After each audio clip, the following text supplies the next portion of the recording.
Welcome back to History and Coffee. Today I'm going to be discussing the 1791 to 1794 Whiskey Rebellion. And this is going to be continuing my series on civil unrest. First of all, some background. In the 1790s, the United States government had just recently formed. This is in the aftermath, of course, of the Revolutionary War. And during the course of this conflict, the United States had amassed a debt of some $54 million, dollars, with, I believe, an additional $24 million incurred by the individual states collectively. Now, you had some problems here with this as well. On principle, the government had really put in place no way to pay off this debt, and their newly established currency was pretty much worthless. So, in order to counter this, the Continental Congress voted to implement a tax on distilled spirits, namely whiskey, which was the most popular of all of them at the time. Now, the importance of whiskey in early America was there was a couple. One, the big sort of cash crop at the time was barley and rye, and these things are all go into whiskey. And these guys would sell the majority of their crop, and the leftovers they would keep and distill. They would use this whiskey as obviously a spirit for recreation.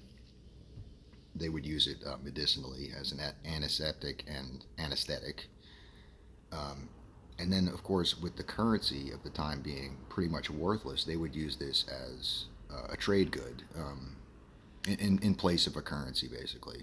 If you needed some equipment or stuff for farming, arms, things like that, you could trade an amount of whiskey for that in place of, worthless currency.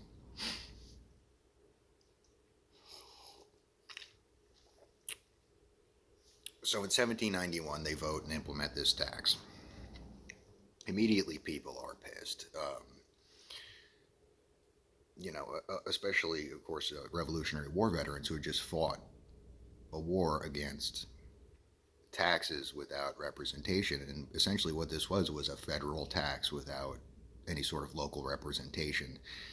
The government countered by saying that this was legal under their power and things like that, and that's up for debate whether this was actually legal under their own rules or not. Regardless, they did it, and honestly, it was something that needed to be done, principle wise or not. We owed the French big bucks, so these guys, a lot of these distillers, they get together and they resist the tax. The federal government sends in at the time what were U.S. Marshals and things like that in order to assess and implement these taxes. And these guys use violence and intimidation to prevent these guys from being able to do their jobs. And this comes to sort of a big hado in 1794 when something like 500 armed men in Pennsylvania attack the state's tax assessor's office, and they were going to go in there, basically tar and feather this guy and parade him down the street because they were tired of his bullshit. Well, sound effects. I don't know if you heard that. I live near a busy road. So now this created a whole host of problems. One, the government was ineffectual in implementing this tax. They needed to pay back this war debt. And two, it made them look very bad. Now, this is a newly formed government. So, with the help of specifically the French are looking at this and saying, we just invested arms and equipment into this revolution. You guys formed this government, and then you're going to turn around and have another revolution inside your own government. This is ridiculous, The government wants nothing more than to appear legitimate on the world stage. So, newly elected President George Washington gets together something like 13,000 colonial militia, or, at this time, American militia, and he rides at the head of this column right into this area of Pennsylvania, specifically where this armed uprising took place. And he with a show of force, squashes it. Now this goes on for another couple of years, and they really come to realize that a lot of these places, specifically like in Kentucky, which is a very isolated mountainous part of America, that there's almost no way that they can implement this tax. And they go through, they arrest people. The tax remains largely unpopular and is only really kind of half implemented. And then finally, in the 1800s, it's nixed by the Jefferson administration.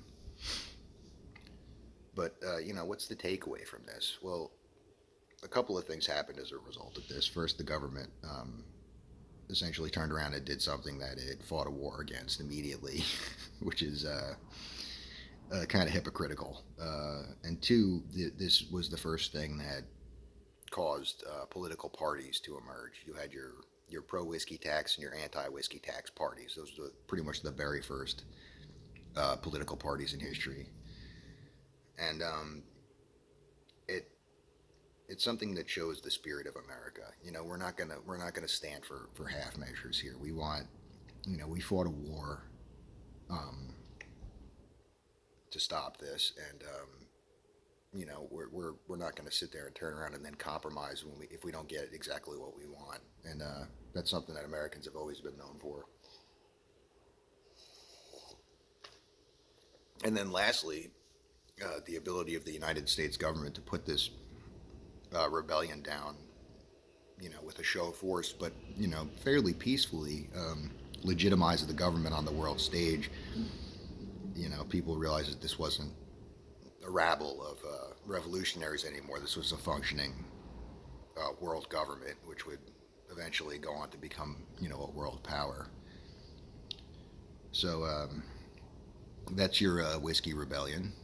Again, this is extremely condensed, so please do look into it yourself, and I hope you enjoyed.